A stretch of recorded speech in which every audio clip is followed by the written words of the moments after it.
Assalamualaikum kak. Salam. Nasi lemak satu. Nasi lemak. Ha. Okey, makan adik. Makan. Nasi lemak kukus ya. Nasi lemak kukus. Okey. Ini kacang. Ikan bilis. Ayam goreng satu. Makan apa boleh? Atau apa boleh?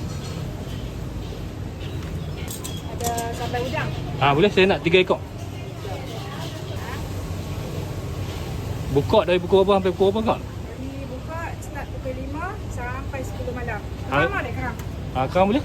Nak kak? Kerang satu portion ya. Okey. Cukup. Cukup. Cuti hari apa? Kami cuti setiap Sabtu. Cuti satu. Okay. Jadi makan nasi lemak lah.